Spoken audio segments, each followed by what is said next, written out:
हमें तो सारी दुनिया ही मिटाना चाहती है, हमें तो सारी दुनिया ही मिटाना चाहती है। हम तो शाकिर हैं खुदा पर, अब हौसला भी कम नहीं होगा। हम तो उस पर हैं जिसने पैदा किया है, उसके ऊपर है जिंदा, हौसला भी कम नहीं होगा। जी। इरादों पर तेरे मौकूफ़ है तेरी हयात, इस पर इकबाल ने भी लिखा शेर ये जी। इरादों पर तेरे, यानी डिपेंड करती है, मौकूफ़ मानी इरादों पर तेरे मौकूफ़ है तेरी हयात, तेरी ज़िंदगी तेरे इरादों पर है, तुझे कैसे ज़िंदगी गुजारनी है। बिल्कुल। हाँ, तेरा जज्बा सलामत है तो कोई गम नहीं होगा।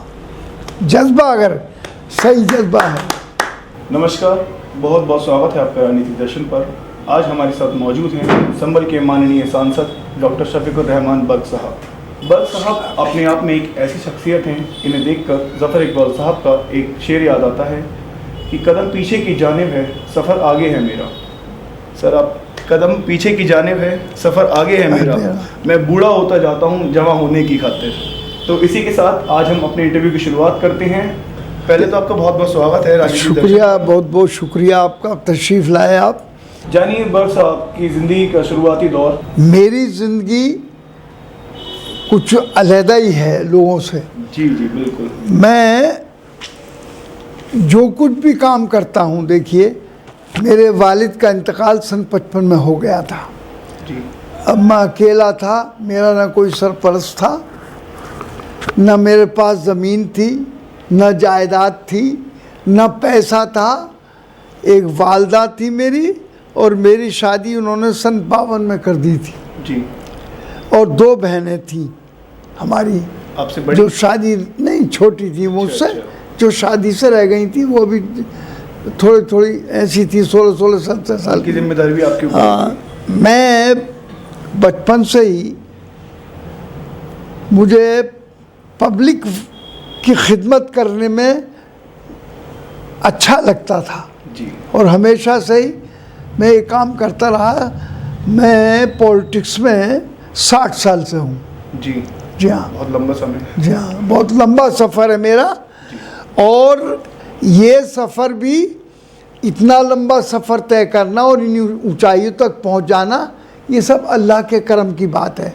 मेरे पास ना उसके ज़राए थे, न मीन्स ऑफ कम्युनिकेशन थे, न पैसा था, न कोई था। मैं एक गरीब इंसान था। मेरी अब वालदा, बूढ़ी वालदा अकेली थी और मैं था, और मेरे सामने गृहस्थी का भी मसला था कि भाई घर बच्चों की परवरिश कैसे की जाए अपनी घर की। तो लेकिन मेरी वालदा ने मेरा हौसला नहीं गिरने दिया। ख़ास बात यह है इसके पीछे, समझ गए ना। तो उस वक्त मैं ट्यूशन पढ़ाता था। अपने घर की ज़िंदगी गुजारने के लिए, अपने घर को चलाने के लिए ट्यूशन पढ़ाते थे। हाँ।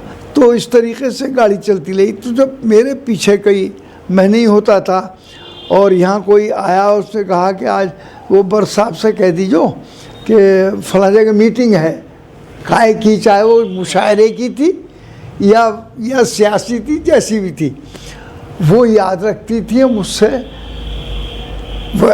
उस वक्त भी कह दिया, और जब वो डेट आती थी तो आप समझिए कि वो कसदन 1 घंटा पहले, बेटे वहाँ मीटिंग है, तुम्हारे बुलाने आए थे। अच्छा। वहाँ चले जाना। अच्छा, आपको बताती थी? बताती थी।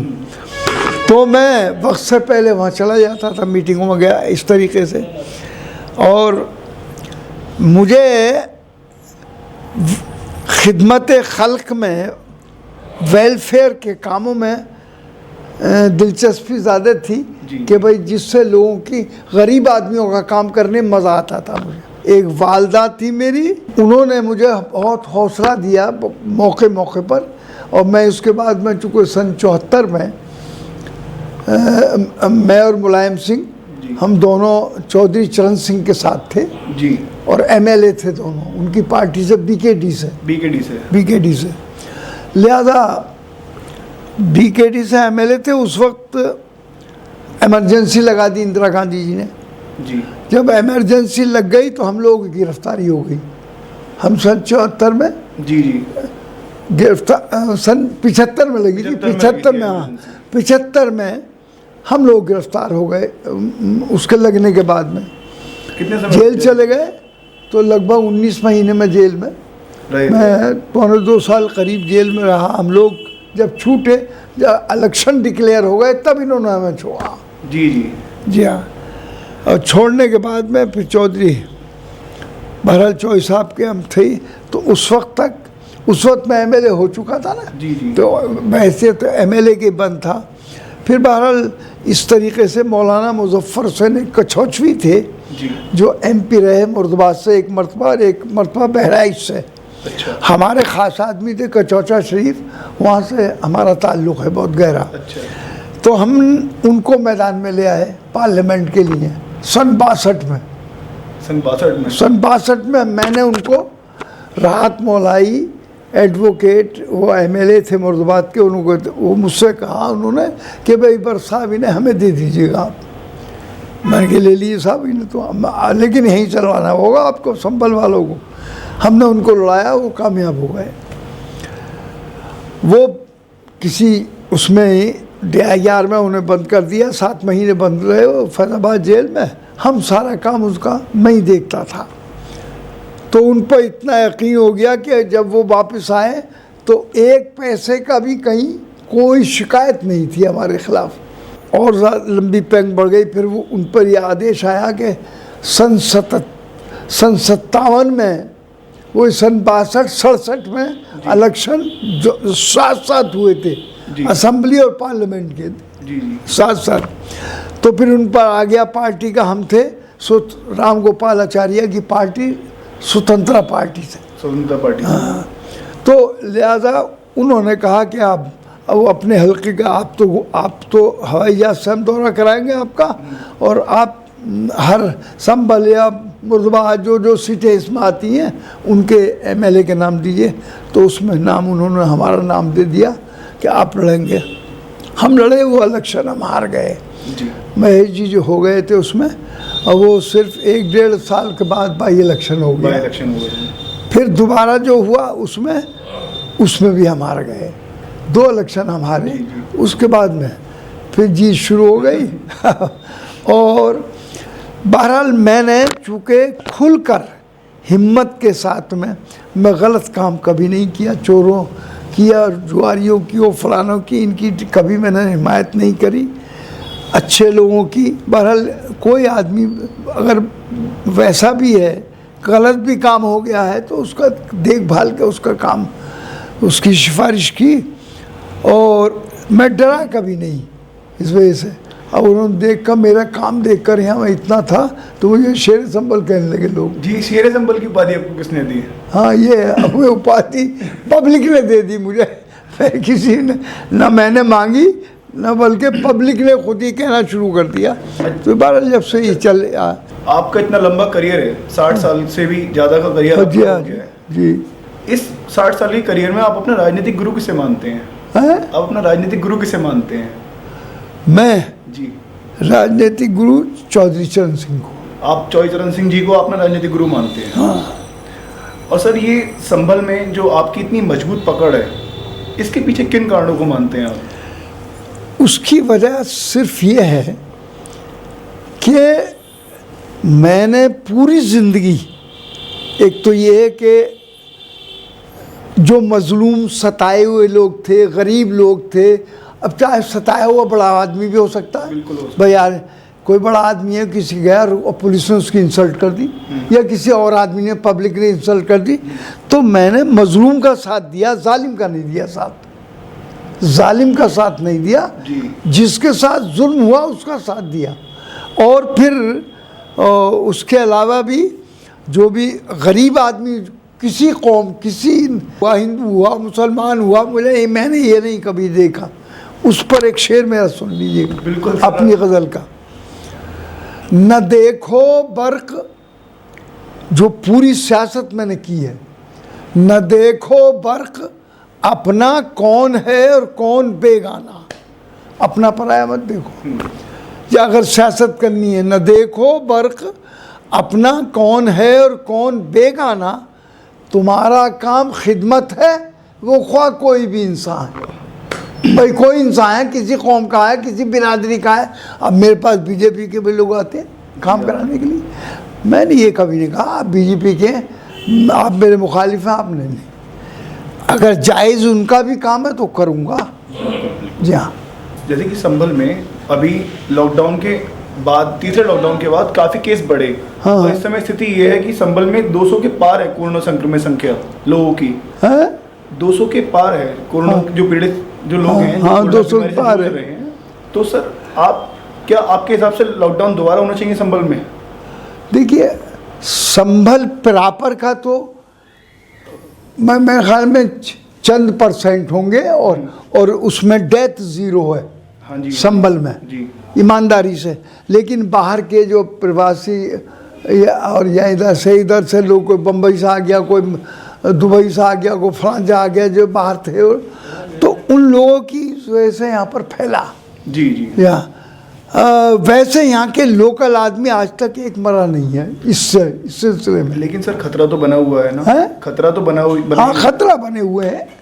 अब खतरे की वजह से ही बहरहाल अब गवर्नमेंट ने जो कुछ इसमें स्टेप लिए हैं, लेकिन इसमें उनकी लापरवाही हुई शुरू में इन्होंने पहले से, जब जैसे लॉकडाउन इन्होंने लागू कर दिया जी। एकदम हो गया, तो अब यहाँ क्या सारे हिंदुस्तान और सारी दुनिया के लोगों को पता नहीं था लॉकडाउन क्या हो, कैसे हो, क्या चीज़ है। होने के बाद में अफरा तफरी मची जी। उसका ना घर ये पता कि भाई अब खाने को कहाँ से आ गया, या बेचारा जो गरीब आदमी है जो रोज़ कुआं खोदता है, रोज़ पानी पीता है, तो वो उस पर कहाँ से आएगा। ये इन्हें पहले से एक मौका हफ्ते का 8-10 दिन का देते कि भाई तैयारी कर लो, ऐसे बंद रहेगा, और हम भी इसमें तुम्हारे लिए प्लानिंग कर रहे हैं। तो प्लानिंग नहीं की इन्होंने उस वक्त शुरू में। आपका कहना है ये बिना प्लानिंग के काम लॉकडाउन लगा दिया? हाँ, लॉकडाउन लगा दिया, तो इस वजह से अफरा तफरी मच गई, लोगों में ज़्यादा परेशानी। लॉकडाउन की वजह से लघु उद्योग ध्वस्त हो चुके हैं। बिल्कुल हो चुके हैं। तो सर उन्हें, आपके जो क्षेत्र में संभल में जो लघु उद्योग जिन लोगों के ध्वस्त हो चुके हैं, जो लोग परेशान हैं, उन्हें आप दोबारा से खड़ा करने के लिए आप किस तरह के काम कर रहे हैं? देखो, किसी चीज़ की लेबर जो काम करने लगती है तो उसका एक एक्सपर्ट हो जाता है उसका। अब नया रखिए उसकी जगह पर तो बहुत दुश्वारियाँ आएंगी, उसे सिखाना पढ़ाना पड़ेगा, और वो भी बेचारा अनजान होता, नहीं जानता। तो इसमें हम कोशिश यही कर रहे हैं कि भाई उनसे भी कह रहे हैं, जो अब सलातीन में है, जैसे सलातीन में भी आर्ट का काम जो है, इसका सीन का वगैरह का बहुत बड़ा काम है। हाँ। जी हाँ। और भी यहाँ बहुत से छोटे छोटे के काम हैं, और इनके भी अंसारी भाइयों के भी कर गए हैं। ये है हमारे क्षेत्र में काफ़ी हैं, तो उनसे भी हम बातें कर रहे हैं, बातें की हैं, और ये कहा कि भाई हमारे लायक गवर्नमेंट से काम कराने की या कहने की जो बात है, हम तुम्हारे लिए हर रोज़ तैयार हैं। लेकिन जब तक काम नहीं मिलेगा आदमी को, मज़दूर को, या कोई मालिक है, कारखाने का मालिक है, एक वक्त उस पर भी ऐसा आ जाएगा कि उस पर पैसा नहीं रहेगा जी। तो इसलिए तना लॉकडाउन ही लगा रहे और आदमी कोई काम ना करे तो भी गवर्नमेंट कैसे चलेगी? नहीं चल सकती। जी हाँ। तो इसलिए इसमें सबके कोऑपरेशन की ज़रूरत है। बिल्कुल। और कोऑपरेशन भी इस सिलसिले में गवर्नमेंट को ये समझकर, अपोजिशन जो है, जो अपोजिशन के लोग हैं जितने भी, और सीनियर हैं या तजर्बेकार हैं, उनको भी बैठाकर उनसे बात करनी चाहिए। बिल्कुल करनी चाहिए। और ज़रूरी है भाई, गवर्नमेंट तो तुम्हारे हाथ में चला रहे हो, लेकिन मशवरा तो ले सकते हो। और फिर इसमें कोई आदमी गलत मशवरा क्यों देगा? गलत मशवरा नहीं देगा, इसलिए कि मुल्क का मामला है, अपनी और पराये सबकी ज़िंदगी का मसला है। तो इस सिलसिले में बहरहाल गवर्नमेंट अभी तक कोई काबू नहीं पा सकी।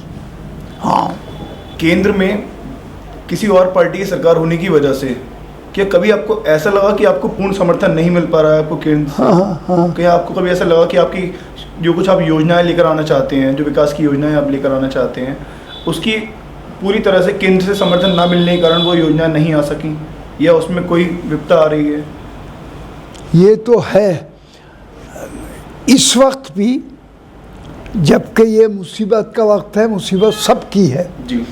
ये किसी एक कौम, एक बिरादरी, एक नस्ल या एक उसका मामला नहीं है, सारे इंसानों का मसला है। चाहे वो बीजेपी के हैं, चाहे वो अपोजिशन के हैं, चाहे वो हिंदू हैं, चाहे मुसलमान हैं। इसमें ना तो हिंदू मुस्लिम चलेगी, ना कोई चीज़ चलनी चाहिए। नफ़रत नहीं फैलनी चाहिए। नफ़रत यहाँ आज भी बीजेपी की तरफ से नफ़रत फैली हुई है। नफरत फैला रहे हैं बीजेपी। उनकी पॉलिसी में जो पुरानी पॉलिसी है, अब भी इसकी आड़ में वो अब भी काम कर रहे हैं। हम कहते हैं, हमारा कहना ये है कि भाई ठीक है, भाई गवर्नमेंट तुम्हारे हाथ में और सब पूरा अपोजिशन मदद कर रहा है। कल लॉकडाउन जब इन्होंने किया तो सब ने दिल खोल कर मदद की है, ऐसी बात नहीं है। और यही हमने भी कहा, बहनों ने भी कहा कि भाई जो कुछ भी है सब इंसान भाई हैं एक दूसरे के, कि कोई भी हमारे पड़ोस का, हमारे क्षेत्र का, हमारी कॉन्स्टिट्यूंसी का अगर एक आदमी भी वो या 2 आदमी, 10 आदमी, 100 आदमी, वो चाहे मैं मुसलमान हूँ और वो हिंदू हैं, तो मेरी जिम्मेदारी है कि मैं उनकी मदद करूँ। और इसका हमने प्रैक्टिकल सबूत दीपासरा में बैठे अब 20 लाख रुपए का बांटा सामान। हाँ, हमें घरों पर पहुंचाया है जी। और पूछो जाके जाटवड़ा में, ये क्या नाम है इसकी, ये यहाँ स्टेशन के पास जो है नई बस्ती, जाटव है वो उनसे जाके पूछ लो कि यहाँ तुम्हें यहाँ मुसलमान देने आए हैं या हिंदू भाई देने आए हैं। एक बात भी नहीं, सब मुसलमानों को दिया जाएगा। सर अभी जब मैं आ रहा था, तो जैसे कि मैं चंदूसी से आया हूँ, तो अभी जब मैं आ रहा था तो मुझे कुछ लोगों ने ये कहा कि सांसद जी से ये पूछना है कि वो चंदूसी इतना कम क्यों आते हैं। भाई देखो, जब से लॉकडाउन लगा है मैं अभी दरवाज़ा नहीं देखा मैंने। इतनी मुझसे ऊपर भी पाबंदी है जी। और डीएम और फलान पूछे कितनी दफ़ा उनका फ़ोन आता कि आप जा। मैंने पूछा था कि भाई मैं राउंड ले लूँ, ये है वो है, ये बोले नहीं आप नहीं जाएंगे। मेरे पास 2 मरतबा फ़ोन आया चीफ मिनिस्टर का जी। वो मेरे पास 20 साल मेरे साथ उसमें रहे हैं। हाँ, तो पूछा भी कि बर्ग साहब क्या हाल है, कैसे क्या हो रहा है, क्या किसी की परेशानी तो नहीं, फलाने। तो ये है, ऐसी बात नहीं है। मतलब ये है कि कोई ये समझे कि मैं मैं यहाँ अपने महल्ले में किसी की मौत में, किसी की खुशी में तक कोई नहीं गया हूँ, जाने ही नहीं दे रहे। तो सर लॉकडाउन के बाद तो आएंगे ना? हाँ, यहाँ क्यों ना आएंगे? अरे भाई हमेशा आता रहा हूँ, ऐसी बात नहीं है। चंदौसी में क्यों ना गए? चंदौसी में मैं हमेशा आता रहा हूँ। चंदौसी के अलावा भी जो भी इलाका है, चाहे बिलारी का है, कुंदरकी का है, असमोली का है, सब में मैं जाता सब जगह। और भाई अब मालूम हुआ कि किसी का एक्सीडेंट हो गया है, किसी का वो मर गया है, बीमार है, शादी है, तो ज़रूर पहुंचता हूं। तो जो भी खिदमत हो सकती है भी करके आता हूं। और चूँकि मेरे एज के हिसाब से बस मैं अब 14 जुलाई को 90 का हो जाऊंगा। इस वक्त तुम्हारे दोनों हाउस में सबसे बड़ा हूँ मैं। सर आपको बहुत बहुत बधाई। 90 साल की उम्र में भी आप राजनीति में इतने सक्रिय हैं, इतने स्वस्थ हैं ऊपर वाले के आशीर्वाद से। सर आपकी सेहत का राज क्या है? भाई देखिए, मुझसे पूछा वहाँ पार्लियामेंट में भी, और जो दोस्त हैं हमारे वो पूछते हैं, तो मैंने कहा भाई कम खाता हूँ और गम खाता हूँ। मैंने मुख्तसर जवाब दे दिया। बहुत अच्छे, बहुत। तो आप हमारे चैनल के माध्यम से अपने क्षेत्र की जनता को क्या संदेश देना चाहेंगे? मैं तो यही कहना चाहूँगा कि भाई ये दौर इंसानियत के बचाने का दौर है। जी बिल्कुल।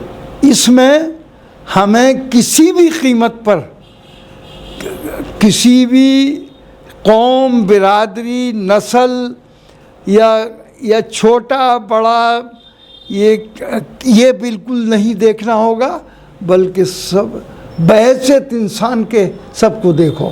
बिल्कुल। हाँ, और सबका कोऑपरेशन हमें मिलना चाहिए और करना चाहिए। हमें कोऑपरेट करके मिलकर अगर काम करेंगे तो उसमें देखिए अल्लाह भी हमारी मदद करेगा, बिल्कुल। और जो हम दूसरों की मदद करना चाहते हैं तभी कर सकते हैं। वो सुनिए, मैंने लिखी है, मंजिल तेरी दूर नहीं है जी, मंजिल तेरी दूर नहीं है, तू इतना मजबूर नहीं है। भूल गया तू अपने खुदा को, भूल गया तू अपने खुदा को, जो कि हमसे दूर नहीं है। अच्छा, आओ मिलकर राज़ी कर लें, आओ मिलकर राज़ी कर लें, क्या ये भी मंजूर नहीं है? हाँ? अच्छा, खूब समझ लो दुनिया वालों, खूब समझ लो दुनिया वालों, ये लड़ने का दौर नहीं है। अच्छा, सब इंसान खुदा के बंदे, सब उसके ही है, पैदा करे हुए। बिल्कुल, समझ गए? यहीं बंटवारा यहाँ हो रहा है, उनके हो तो सब उसके ही हैं। सब इंसान खुदा के बंदे, जिनका मालिक और नहीं है, एक ही है मालिक सबका। हाँ, तो अब नफरत क्यों फैल रही है? अब नफरत क्यों फैल रही है? ये नफरत का दौर नहीं है। जी, आगे सुनिए।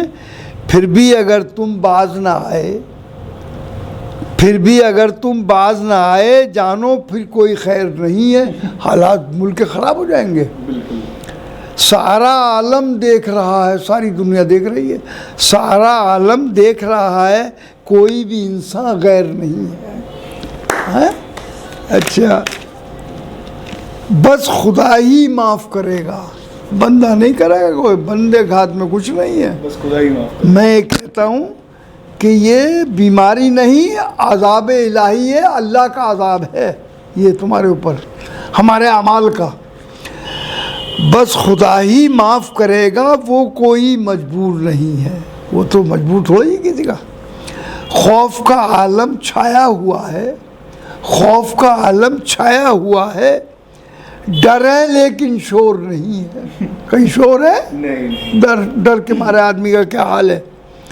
ये है बस आज़ाब इलाही, ये कुदरत का अज़ाब है। अच्छा, ये है बस आज़ाब इलाही, इस पर कोई गौर नहीं है, इस पर गौर नहीं कर रहे। अरे उससे हाथ जोड़ना चाहिए हमें। हमें है बस दुनिया का ख़तरा, हमें है बस दुनिया का ख़तरा, क्या ताकत कोई और नहीं है? अबे दुनिया से डर रहे हो, असल ताकत तो किसी और के हाथ में है। बिल्कुल, बिल्कुल। जी, कौम को तुम धोखा मत देना, कौम को तुम धोखा मत देना, ये माफ़ी का दौर नहीं है। हाँ, धोखा दे दोगे तो। हमने अगर कोई गलती कर ली, हमने अगर कोई गलती कर ली, फिर तो हमारी खैर नहीं है। बर्क़ तो है मिल्लत का हामी, बर्क़ तो है मिल्लत का हामी, ये सियासत का दौर नहीं है। बहुत अच्छे थे। हाँ। तो ये थे हमारे संभल के माननीय सांसद डॉक्टर शफीकुर रहमान बख्श साहब। हमारे साथ जुड़े रहिए इस तरह की राजनीतिक विभूतियों से मिलने के लिए। सर, आपका बहुत बहुत धन्यवाद, आपने अपना कीमती समय दिया हमें। नहीं, बहरहाल आप हमारे भाई हैं। नहीं, बच्चे की तरह। और सर, हम आपको आमंत्रित करते हैं, चंदूसी आइए आप, बिल्कुल मिलिए। जीते रहो, जीते रहो। आज के लिए इतना ही। हमारे साथ जुड़े रहिए राजनीति दर्शन पर। बहुत बहुत धन्यवाद।